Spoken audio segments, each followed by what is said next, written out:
right. Okay. So, a brief agenda, just over some of the concepts that we'll be going over today in our webinar. We'll provide first a brief introduction to the map itself, and then go over a little bit about how the map was developed, which really gives folks an idea of kind of the thought process that went behind it in the development process of the map. We'll then go over some of the overview and features that the map has to offer its users, as well as a summary of the two main types of data that the map hosts, which are demographic information, as well as services and resource information. We'll then go back to some of the more technical features and review the search, resetting, exporting, and sharing functions of the map, and then look at our demographic slider comparison. And then finally wrap up with a couple of the latest updates and open the floor up for some questions. Normally, I like to make these webinars very interactive. So I will be kind of asking questions throughout of the audience. Please feel free to unmute to answer the questions as I prompt them, or to use the chat to answer them as well. And then depending on our time availability towards the end, there will be two examples that I will kind of walk you through just to apply some of the concepts that I've gone over in the webinar today. And finally, we'll also look at some of the additional resources that are available on the map itself for users who are interested in exploring a little bit more.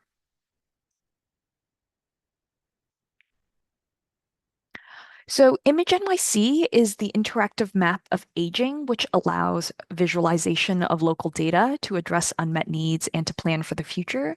It was created by the New York Academy of Medicine Center for Healthy Aging in collaboration with the CUNY Mapping Service at the Center for Urban Research.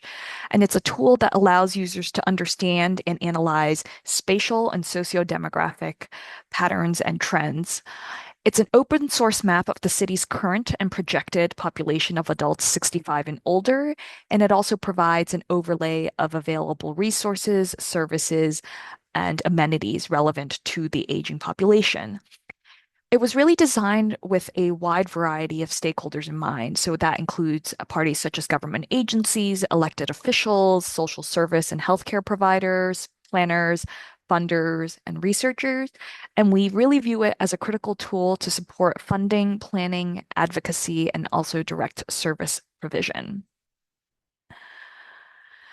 Now, this in the aftermath of Hurricane Sandy, which was a catastrophic event for older adults here in New York City, the New York Academy of Medicine did produce a Resilient Communities Empowering Older Adults Disasters and Daily Life report. And it is really from the recommendations in this report that Image NYC was created. As I said earlier, as a collaboration between NIAM and CUNY's mapping service. It is funded by private philanthropy, and it was created to really improve support services for older New Yorkers with three main goals in mind: to facilitate more informed planning and more equitable and localized deployment of resources for older people, and also contribute to better delivery of culturally and linguistically appropriate social services and healthcare through the ability to isolate needs of subpopulations in a given locality. And finally, to also catalyze connections within and between sectors, institutions, and individuals, leading to increased social cohesion, which supports aging and community resilience. Now, for the rest of this webinar, what I will be doing is walking you through the features of the map itself. So I will have the map open up right in front of me as I go through the features that the map has to offer its users. I encourage you all to either follow along at home, and please do know that the slide deck that we send out later on will have all of the information that I go over in this in this webinar as well. Okay, can folks see the map on my screen? Great. All right. So just taking a look, when you first enter the mapping interface, this is kind of the default view that all users will see on their screens. So just a quick overview, we've got the mapping interface here. where users can choose between a street map versus satellite view of the actual base map, and then your standard kind of zoom in and zoom out functions that most mapping interfaces have. On top, you here have our color-coded demographic data drop-down tabs, which I'll go into more in depth about later on in the webinar. And then right here, we've got our right-handed sidebar, which users can minimize as they would like to explore the actual map itself. Um, and the sidebar hosts information about services and resource data sets, which I'll also discuss a little bit later on, and then also further information about the demographic characteristic that's loaded onto the map and the neighborhood once users choose a specific neighborhood. As you can see in front of you, the map is divided into geographic units called neighborhood tabulation areas, which are medium-sized statistical geographies that represent an aggregation of US Census tracts. And the decision to create image with NTAs as a base unit is that NTAs are a better way of grouping communities than other units such as zip codes, especially in New York City, because NTAs are easily recognizable by name and represent approximate boundaries to what New Yorkers think of as a neighborhood. So as I'm hovering over the map here, you can see names of New York City neighborhoods come up, and these are often much more recognizable by users than a zip code or an assembly district or a community district, things like that. On average, each NTA represents a population of about 45,000 people, and hovering on the NTA and then clicking onto an NTA of interest, as you can see on the right-hand sidebar, we've now got more specific information about the NTA that I have selected, which in this case is Forest Hills. Um, a little bit because we understand that there are multiple geographic and administrative boundaries that exist in New York City. On the sidebar, if users scroll all the way down, we do present a complete list of overlapping districts that the NTA you have selected also falls under. So, for example, currently I have Forest Hills selected, but we will also showcase the other kind of overlapping geographic and administrative boundaries that the Forest Hill NTA falls under. The key also will reflect the demographic characteristic that is chosen and gives more information about kind of the color coding of the map itself. And with that, we'll look at some of the more demographic data categories that Image NYC hosts. So on the top bar of the map itself, we've got our six demographic data categories. This includes demographics, socioeconomics, climate, housing, public safety, and voters. And these data categories detail more characteristics about the older adult population. It'll reveal more about the types of people that live in each area, their educational backgrounds, their income backgrounds, disability status, as well as kind of housing complaints, violations, kind of crime rates within that NTA, and then also kind of voting patterns and histories of older adults in that NTA. And we really see demographic data as a way to inform users about how each specific NTA could be improved for each for the older adults that live in that neighborhood. As I briefly touched on earlier, clicking on a specific NTA will reveal more detailed information about the NTA that's currently being selected. So I know we've already talked about the default of population of older adults 65 and older as a percent of total population. But if we were to go into socioeconomics and take a look at, for example, internet access, if I select the demographic data set of interest, which currently is older adults in households with only dial-up internet subscription, you can see that once I've selected that, it'll automatically populate on the map. And that applies for any other data set as well. Clicking into the NTA brings up specific information about the NTA you have chosen. This includes the raw number as well as the percentage. And also, a really great analytical capability of image is that each NTA also includes the information that compares your NTA of interest with the borough average that that NTA is located in, as well as the overall citywide average for that data point.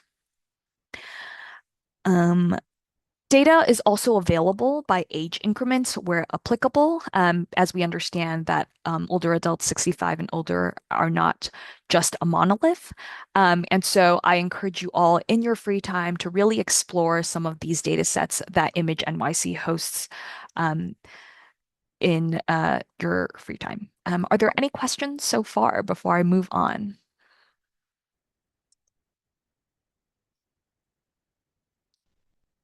Okay, great.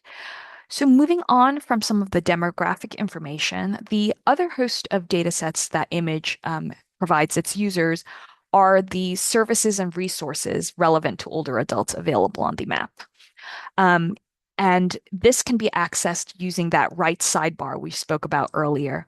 And as you can see, there are 8 different detailed categories of data, and this includes things such as aging services, which covers many case management, as well as services available to older adults throughout New York City, locations of health facilities. So these would think things like hospitals, health centers, as well as public restrooms. Public safety. So these are police stations, fire stations, etc. Recreational assets, looking at pools and rec centers, farmers markets, cultural institutions such as libraries, museums, theaters, housing facilities. This would be things such as public housing, and then also looking at different locations of supportive housing uh, communities for older adults. Transportation, subways, accessible entrances, reduced fare services, routes, shelters, and then finally, administrative and legislative districts. So once again, looking at the different borders that we spoke about earlier that are different from NTA divisions.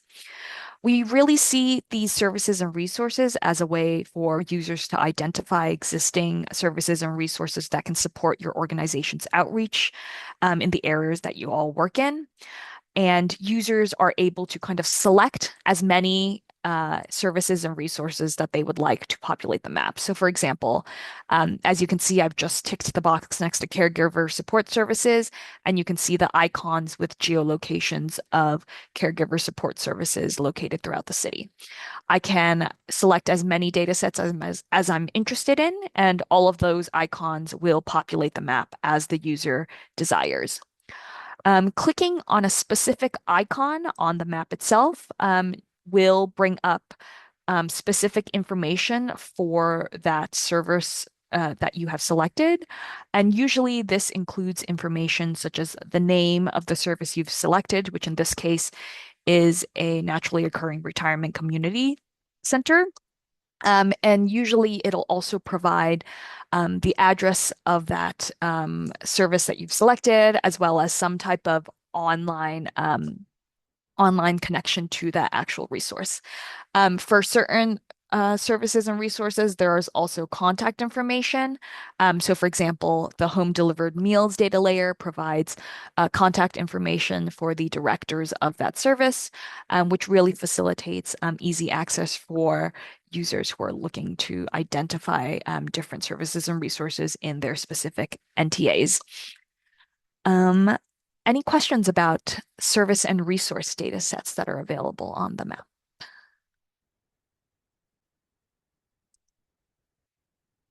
Okay, great. Moving on to some of the more technical capabilities that the map has to offer its users. All of these features I'm going to speak about are located on this upper right-hand corner of the map, um, which includes our different ways to share the map, our search bar where users can search by different geographical units, And then you may also have noticed that I've been clicking Reset All as I go through this webinar. The Reset All button basically resets the data back to its default, in which there are no service and resources added to the map, and the demographic characteristic that is the default is the population of adults age 65 or older as a percent of the total population in that NTA. Um, this is always a good reset point for folks if you've spent a lot of time on the map and looked at different data sets as you're doing your analysis. And we encourage folks to use that if they ever need to go back to a clean slate before they start analyzing kind of something else.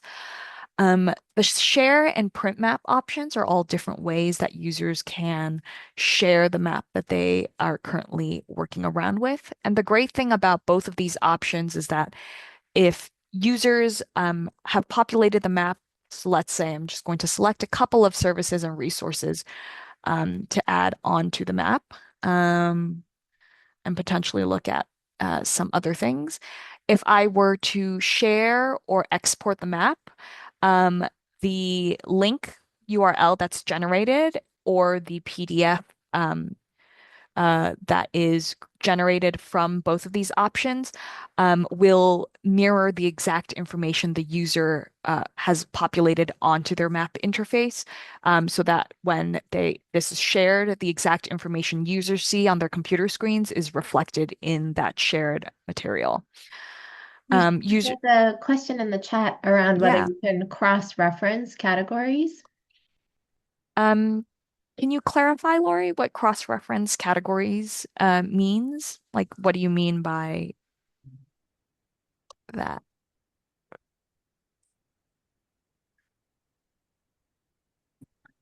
I think it means exactly what you just did, the example that you just gave. So Hmm. my question was answered. Thanks. Okay, great. Glad to hear. Um, okay, so like I said, when you print or share the map, all of the information you see on your screen will be reflected in however you choose to share that information. And I think in the past, we've really found it helpful in which our community partners have kind of embed their URL with the map onto other links, and users will be taken exactly to a map interface with the information that they've already decided to load onto the map. The search bar also allows users to search by different geographic units. So you can search by neighborhood tabulation area, which is how the map is divided, or you can also search by kind of different service facilities or other geographic and administrative uh, units, as I introduced a little bit earlier. So first, before you actually kind of hit the search button, just choose the geographic unit you're interested in searching by, and then type in, so let's say you're looking for Bay Ridge, and that's the NTA you're interested in. Just type that into the search bar, it'll populate, and then if you select that, the map will automatically zoom in to that NTA that you have just selected or any geographic unit that you have um, selected. So you can do the same for zip code. And it'll show you, well, I guess that wasn't a great example, but it'll zoom exactly into that zip code boundary. Please note that all of the data on the map is still divided by neighborhood tabulation area, as explained earlier. However, we do provide users the option to search by other geographic units so that they can see visually how other geographic or administrative boundaries overlap with the NTAs that the map is based on. Now, our final technical feature that the map has to offer its users is our demographic comparison slider. Now, this is a little bit tricky, so I will be going over an example after I explain this. And there will be an example later on that utilizes this slider comparison as well. So what this demographic slider, which you can see right here, demographic comparison, select a characteristic to compare on the map. What this slider allows users to do, it allows users to compare two different demographic characteristics simultaneously using this mapping interface. which really allows more analytical capabilities for users to explore, in which they can overlay two demographic characteristics and then also services and resources onto the map as they desire. How users will go about kind of loading the map with these two characteristics is that their first demographic data point of interest will be selected as usual using the six color-coded drop-down menus that I spoke a little bit about earlier. So for this example, I'm going to look at older adults living alone who are at risk for heat-related illnesses. So in this example, my first demographic data point that I would be interested in is uh, the heat vulnerability index. So first, I'll load that first demographic data point onto the map. And you can see here that we've got that data layer already onto the map. Now, for the second demographic data point of interest, users will now go to that sidebar, that right-hand sidebar, under demographic comparison and use this drop-down menu, which organizes the demographic data in the same way as the top color-coded drop-down menu. And all of the data sets are the same, and the organization is the exact same as well, to kind of prevent or minimize confusion amongst the user's end. So in my current example, I'm looking at older adults living alone. So I will look at demographics, go under people living alone, and I'm looking at general living alone older adult population. So I'll select that second demographic characteristic of interest. So I've selected it, and you may have noticed that nothing on the map has changed. And that's okay because that's exactly what's supposed to happen. As you can see, there is a slider function at the bottom, which almost acts as a filter in terms of that's for that second demographic data point to be applied onto the map. So once you've selected your second data point of interest, what you're going to do is go ahead and activate the slider almost. If you move it to 0%, you can now see that there's now gray cross-hatching across all of the NTAs present on the map. And what that cross-hatching represents is you'll see that the text next to this key has also changed. So any NTA that has cross-hatching on it represents neighborhoods where there are at least X%, and the percentage is determined by how far you want to move your slider option, which in this case, we're looking at the percentage of householders age 65 and above who are living alone. And so as you can see, as I increase the percentage for this particular data point, you'll see the cross-hatching begin to disappear in certain NTAs. And what that means is once the cross-hatching disappears from the NTA, in this case, currently I have it set at 44%, that there are no longer neighborhoods. That's a neighborhood without the cross-hatching means that there are no longer at least 44% of householders age 65 and older living alone. So in my example, if I'm looking at older adults living alone who are at increased risk for heat-related illnesses, and I want to find neighborhoods where there are at least, let's say, 60% of households where older adults are living alone, you can see that I'm able to look at both the heat vulnerability score, which is the color coded that we originally had populated as our first data point onto the map, and then also neighborhoods where cross-hatching appears are also neighborhoods where there are at least 60% of householders age 65 and above living alone.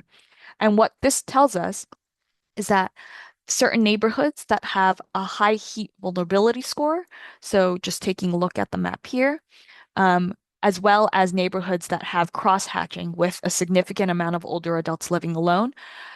This allows users to identify those neighborhoods where older adults are at increased risk for heat-related illnesses. And what this allows users to understand is that these neighborhoods are areas where outreach might need to be a little bit more targeted for older adults living alone in regard to kind of what cooling benefits are available, what kind of community check-in services are available during events of extreme heat. Are there any questions? Because I know I've just gone through a lot of information in a very short amount of time.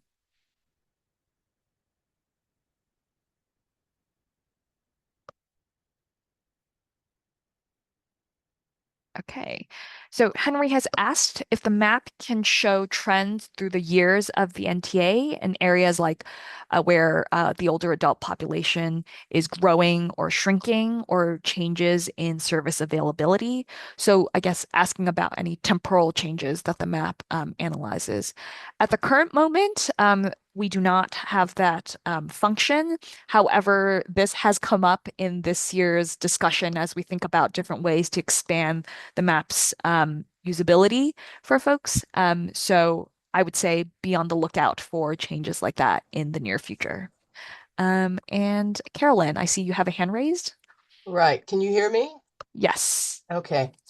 Say, for instance, I am a case manager and I have a client that lives in Crown Heights who is disabled and he needs to find a congregate setting for lunch or dinner or breakfast, but he needs a congregate setting. Uh, and the transportation to get there for a handicapped person. Will this map tell me how to do that?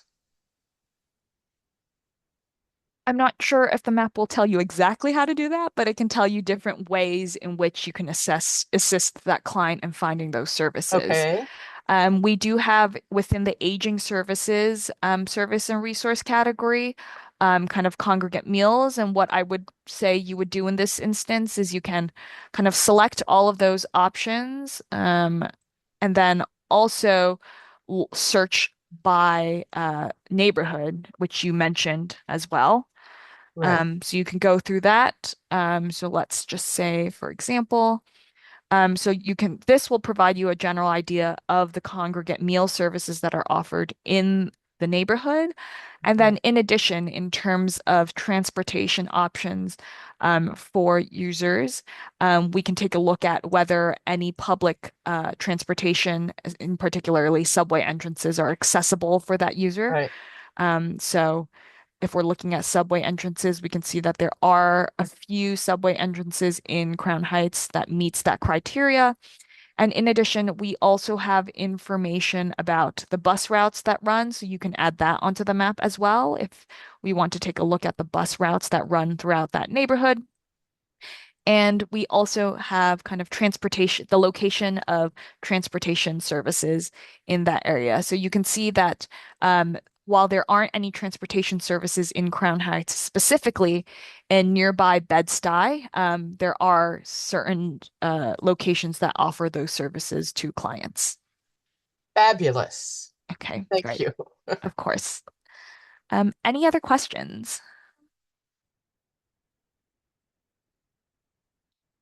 Okay, great. Um, so as we near the end of this webinar, I just want to give folks a bit of an idea of some of the latest updates that we've made to the map itself. I know a couple folks have attended trainings in the past and want to use this as a refresher. So we do want to highlight some of those newer data categories and data sets that we've added. So one of the changes we've recently made in the past year is that all of the data under the housing demographic tab and also the public safety demographic tabs have recently been updated. The only exceptions are data on pedestrian collisions related to motor vehicles and scree benefits, which are no longer actively maintained. However, all of the other data sets were recently updated to reflect more recent information available from data sources. In addition, we have added information about older adults party affiliations. Just zoom out so you can see those a little bit better in terms of the registration of voters and the party they've registered in, as well as information about the Democratic mayoral primary. We are also in the process of uploading the general mayoral election information once that becomes publicly available in early 2026. In addition, as the Center for Healthy Aging continues to expand its work on climate change and its impacts on older adults, we've added a couple new data sets to further complement that work onto Image NYC. And this includes things such as the location of public cooling centers throughout New York City, as well as the locations of um give me one sec. As well as the locations of restrooms and also the locations of drinking fountains available for access in parks as well. In addition, we've also made sure that all of our demographic data sets, the Excel spreadsheets that these are based on, are now available for users to download directly from the map. That information would be located on that right-hand sidebar that can be minimized. So just take a look. We'll kind of link to the original data source and then also have that Excel file available for users as well. Okay, great.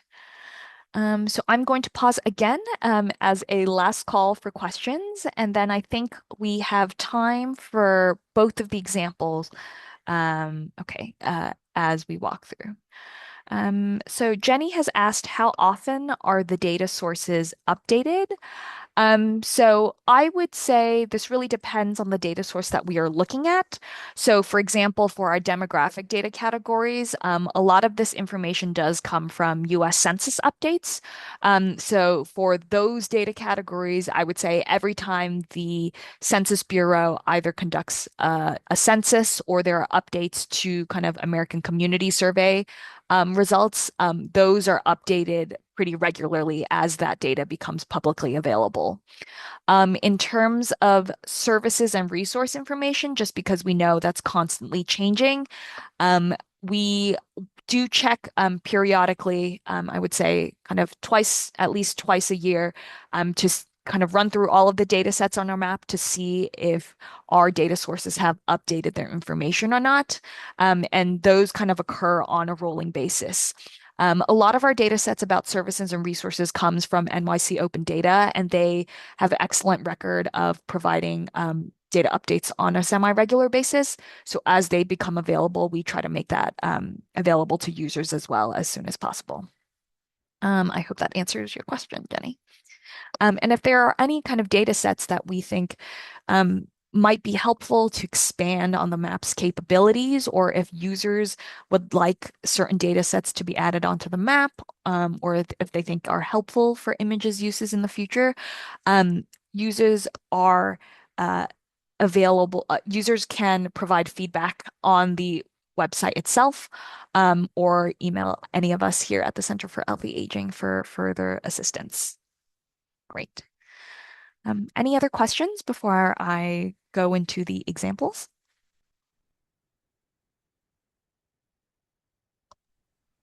Yisha, I think we'll just also add that as Yisha was going through these examples, which showed different use cases for the map, do think about your own way of interacting with the map and what you would like to use it for as well. We are in the process of trying to meet different users' needs. And as Yisha mentioned, for example, we're thinking about including temporal trends moving forward. So anything that comes to mind that you think would make the map more fit for purpose in terms of how you would want to use it, please do share it with us either in this webinar or, as Yushao said, reach out to us with ideas for data sets or different ways of making the map be useful to you. Yeah. Thank And you. we really want to encourage all types of users to utilize this resource. The map wasn't really designed for a particular user in mind, and we want this to be as helpful for academic researchers as they are for social service providers. So don't feel like, oh, I don't have a particular background, so I don't uh, feel as like I can contribute as much. We encourage folks from all kind of sectors and fields to submit their feedback on the mapping interface. And we will say that it's been frequently used for things like understanding the clientele that people serve if they're in service delivery roles, or for grant applications to supplement a lot of the background information around resource allocation. So there's a wide range of uses that we've seen so far, and we're continuing to expand that as we move forward. Great. So let's now go into some of the examples that I have created. And how this will usually work is I'll continue to share my screen and kind of walk you through each example. And then throughout, I like to make this a little bit interactive. So I will ask the audience a couple of questions. Please feel free to either raise your hand and unmute yourself to answer or to pop the answer into the chat. And your answers will kind of prompt me through each step of these kind of case study examples. And I encourage you all to follow along in your own browsers as well. And I've just put the link to the mapping interface as well. Okay, great. So our first example is language services in nursing home. So in this example, our user is coordinating Spanish language services at nursing homes in Queens. He wants to focus on neighborhoods where at least 65% of the older adults have limited English proficiency. And in this way, he can identify the nursing homes that may require interpreter services and Spanish language materials. So, just to summarize, our users wants to focus on neighborhoods where at least 65% of the older adults have limited English proficiency, and he was looking specifically at nursing homes in Queens. So given this example, what would be the first step in terms of populating the map with the information that we need?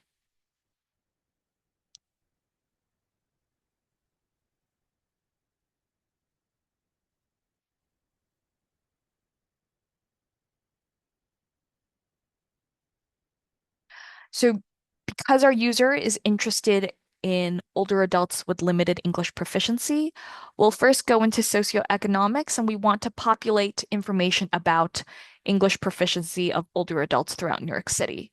So if we look at language spoken at home under socioeconomics, we can add that data layer onto the map. So we're looking at those with limited English proficiency and specifically Spanish language services. So we'll select speaks Spanish and speaks English less than very well for older adults.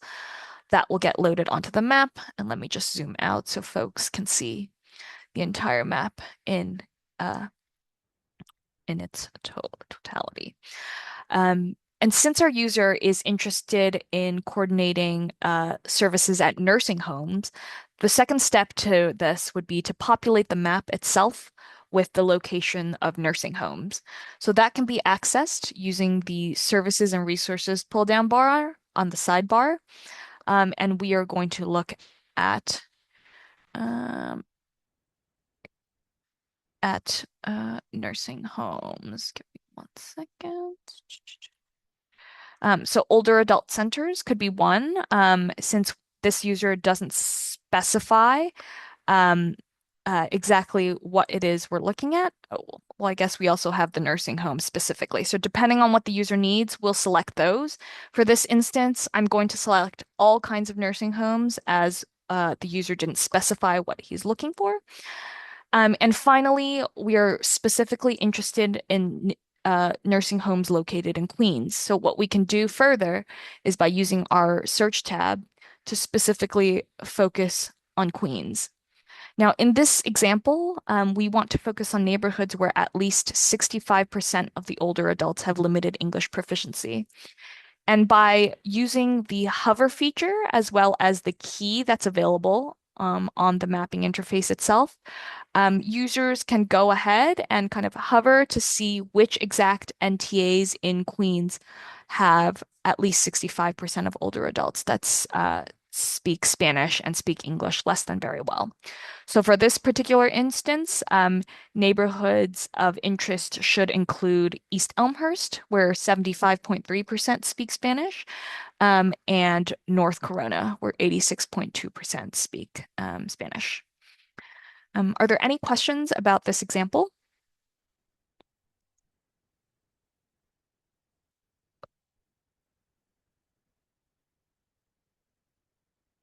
Okay, great. So let's move on to the second example. Okay. I see a question in the chat from Henry who says, I think for those who are near the 65 and older threshold and seeking to relocate to an age and culture friendly neighborhood would love to see this map. Would this map interact with other search engines. So, Henry, can you just clarify in terms of what you mean by interacting with other search engines?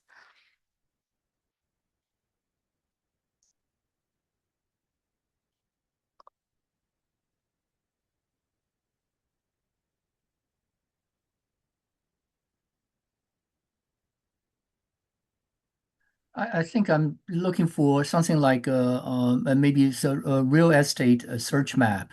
That somebody actually think about relocating, trying to use something that what is the best neighborhood looking for my needs, things like that. So, more of a kind of you want to be able to kind of like put an explicit address into the map. Doesn't have to be an address, but it could be area, right? Like I could be in the Upper East Side, but I wanted to say downsize and then doing Yeah. something slightly different. And then well, I'd like to be in the specific neighborhood because my church, my religion, my language, my economic in the socio-economical conditions, Hmm. and this will allow me to narrow down to area which has the abundant of services I need Yeah. and with the people I'd like to be with. Yeah, for sure. I think the map is really well fitted for kind of that case use that you've just described. Um, Given that I don't have time in the webinar to kind of go through all of the services and resources that the map hosts, I would encourage you to kind of take a look, as I know different clients would have different kind of desirability for different types of services and resources. Yeah, I Um, think, for example, I'm just curious. It's like, would this yeah. interact with Zillow's? Ah, okay. So I think currently the map doesn't have any interactive aspect with kind of real estate specific information. But you certainly can use the map itself in some of the ways that we've described prior to assist with that search. Um, I don't think we have any kind of like currently built into the mapping interface itself that allows you to kind of coordinate with kind of more of helping clients find new places to live. But you can certainly use the information on this map to help facilitate that decision-making process once you've selected the services and resources of interest for the client that you're helping. I hope that answers your question. Great. Okay, fantastic. Any other questions before I go on to the next example?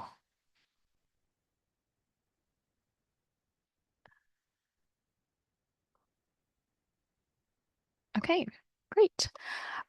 So the second example, I'm just going to give you a heads up, will utilize our kind of demographic slider comparison, which I know is a bit of a tricky technical thing that the map has to offer its users.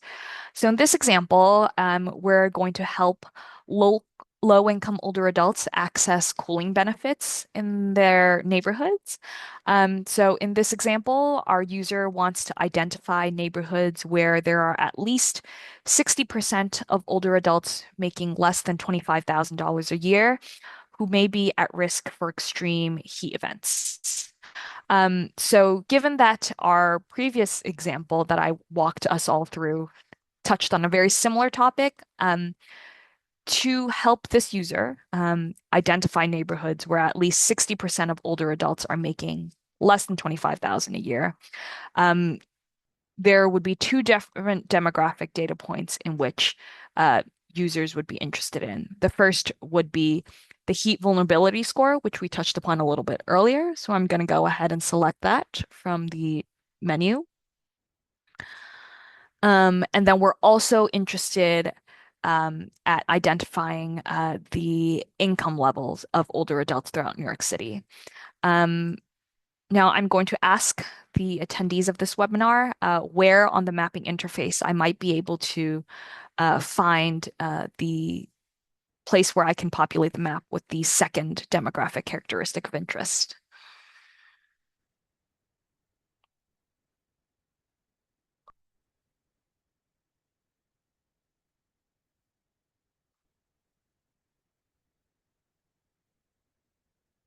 Okay, so it is currently being shown on the screen.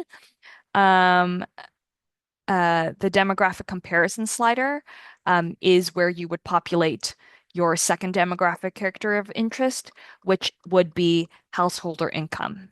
And so we want to look at socioeconomics, looking at household income, and we're specifically interested in household income of less than $25,000. So now that I've selected that second demographic data point we're interested in, once again, nothing has currently changed on the map, but we just want to activate that slider. And once you move on to 0%, there should be crosshatching that starts to appear on the map. In this particular example, our user is interested in neighborhoods where at least 60% of the older adults are making less than $25,000 a year. So go ahead and move that slider up to 60%. Um, and you can see that crosshatching has begun to disappear in certain neighborhoods throughout the city. Now, the neighborhoods where there is still crosshatching represent neighborhoods where there are at least 60% of households of older adults who make less than $25,000 a year. So for this particular example, these NTAs with crosshatching, many in the Bronx and Upper Manhattan, would be neighborhoods of interest for this particular user. I see that Linda has asked in the chat, does the database include green spaces and community gardens? Currently, not at the moment, although this has come up in conversations about how we can potentially incorporate more climate-related data sets onto the map itself.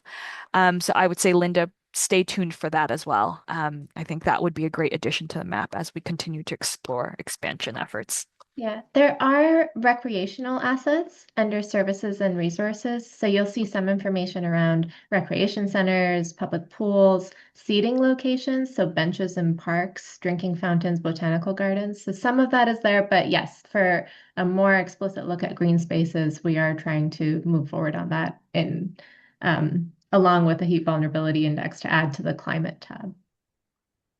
Right. All right. So in the last 10 minutes, I just also want to share a few of the additional resources that are available on the image website and where that can be found. So in addition, we've got a little bit on the About page for the map itself that details more about the goals and the overview of the map. And some of the information about the report that I introduced earlier in the webinar. There are also sample uses of the map that have been used in the past. So I encourage you all to kind of take a look at that if you are kind of interested in exploring ways the map can be incorporated into your organization's operations. Additional resources are also available for users. These include links to similar maps that cover other geographic areas or have different populations of focus, as well as commonly used maps, kind of using that share URL function that already has preloaded data available onto the map itself. And finally, there's also a series of how-to videos that were created by Ilana, who I think is on this webinar. When she was previously working at NIAM, recorded these tutorial videos as that will kind of go over all of the things that I've reviewed in this particular webinar, as well as more information about the data that's available for users on this map, as well as some of the technical details for folks who are interested in that information as well. So I encourage you all to kind of explore the website. There's a lot of information available. Take a look at the different kinds of data categories that are on the map itself. There's so many, and we unfortunately don't have the time to go over each and every one today. And then if there's any other feedback, um, we encourage you all to kind of submit it using the feedbacks form or emailing us or any of the members of the chat team to submit your feedback, suggestions, comments, thoughts related to image. Um, any other questions before we conclude today's webinar?